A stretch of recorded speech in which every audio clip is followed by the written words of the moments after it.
কৈলাস পর্বত, যা হিন্দু, বৌদ্ধ, জৈন ধর্মের পবিত্র স্থান হিসেবে বিবেচিত, পৃথিবীর অন্যতম রহস্যময় স্থানগুলোর মধ্যে একটি।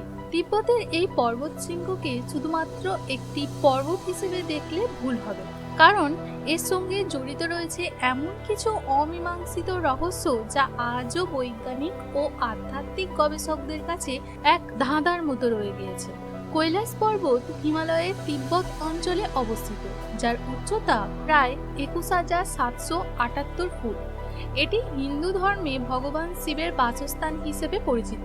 হিন্দু পুরাণ অনুসারে কৈলাস শৃঙ্গ শিব ও পার্বতীর ধ্যানস্থল। বৌদ্ধ ধর্মে এটি বুদ্ধের আলোচনার কেন্দ্র এবং জৈন ধর্মে এটি তীর্থঙ্কর ঋষভনাথের মোক্ষ লাভের স্থান বলেও পরিচিত।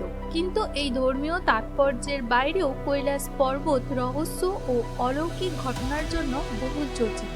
নমস্কার বন্ধুরা, ঈশ্বরের কৃপায় আশা করি আপনারা সকলেই ভালো আছেন ও সুস্থ আছেন। আজকের ভিডিওতে আমরা কৈলাস পর্বতের রহস্য সম্পর্কে জানতে চলেছি।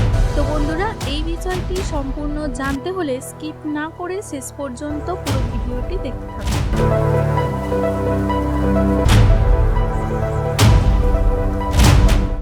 কৈলাস পর্বত নিয়ে অনেক রহস্যই আমাদের সামনে উঠে আসে। তার মধ্যে প্রথমেই যেটি আসে তা হলো কেউ কখনো এই পর্বতের চূড়ায় উঠতে পারেনি। কৈলাস পর্বতের অন্যতম রহস্য হলো পৃথিবীর অনেক পর্বতারোহী এটির শিখরে ওঠার চেষ্টা করলেও কেউ সফল হয়নি। পর্বতারোহণের ক্ষেত্রে মানুষ মাউন্ট এভারেস্ট থেকে শুরু করে বহু কঠিন শৃঙ্গে আরোহণ করেছে, কিন্তু কৈলাসের চূড়া আজও অপরাজিত।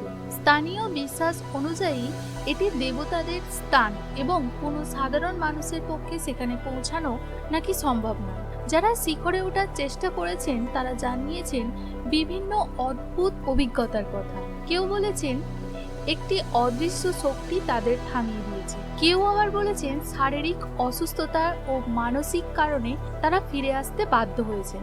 1980-র দশকে এক রাশিয়ান পর্বতারোহী দাবি করেছিলেন যে কৈলাসের চূড়ার দিকে এগিয়ে যাওয়ার সময় তিনি অনুভব করেছিলেন যেন সময় তার জন্য দ্রুত বয়ে। বিজ্ঞানীরা এখনো নিশ্চিত নয় এটি প্রাকৃতিক সৃষ্টি নাকি কোনো প্রাচীন প্রযুক্তির নিদর্শন। এর পরের রহস্য বলতে গেলেই চলে আসে সময়ের গতি পরিবর্তনের অভিজ্ঞতা। কৈলাস পর্বত পরিভ্রমণকারীরা প্রায়ই এমন অভিজ্ঞতার কথা বলেন যা সময়ের গতির সঙ্গে সম্পর্কিত।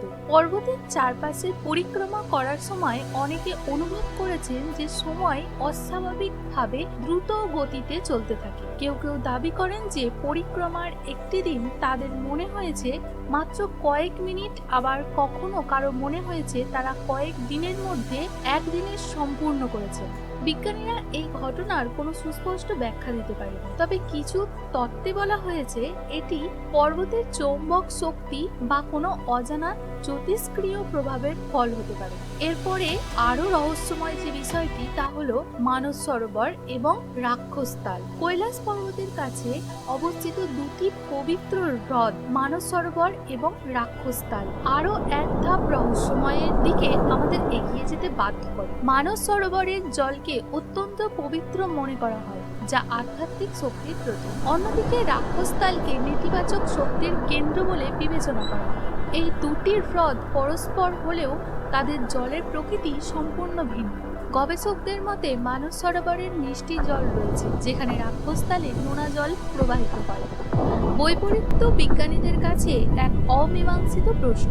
স্থানীয় কিংবদন্তি অনুসারে এই দুই হ্রদ শিব ও অসুরদের মধ্যে চিরন্তন দ্বৈততার প্রতীক। এর পরের যে রহস্যের কথা আমাদের জানা আছে তা হলো উড়ন্ত যানবাহনের দর্শন। কৈলাস পর্বতকে ঘিরে ইউএফও দেখার দাবিও রয়েছে।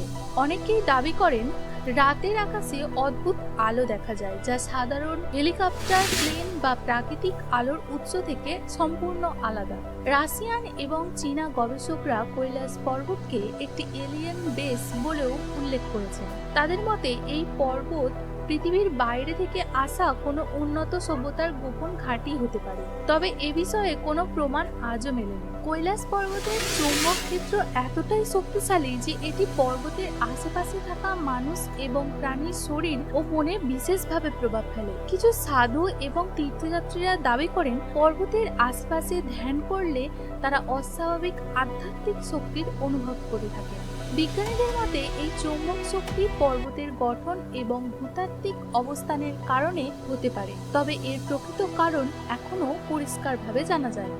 কৈলাস পর্বত শুধু একটি পর্বতই নয়, এটি রহস্য এবং আধ্যাত্মিকতায় মোড়া এক অপরূপ মিশ্রণ। এই পর্বতের সঙ্গে জড়িত প্রতিটি ঘটনা ও কিংবদন্তি মানুষের কৌতূহল বাড়িয়ে তোলে। ধর্মীয়, আধ্যাত্মিক এবং বৈজ্ঞানিক দৃষ্টিকোণ থেকে কৈলাস পর্বতকে বোঝার চেষ্টা আজও চলমান। একে ঘিরে থাকা রহস্য হয়তো কোনোদিন সম্পূর্ণ উদ্ঘাটিত হবেও না, কিন্তু এটাই এই পবিত্র শৃঙ্গের সৌন্দর্য ও আকর্ষণের মূল কারণ। যদি এই ভিডিওটি ভালো লাগে তাহলে লাইক দিন, শেয়ার করুন এবং চ্যানেলটি সাবস্ক্রাইব করে আমাদের পাশে থাকবে। আবার দেখা হবে নতুন ভিডিওতে। নমস্কার।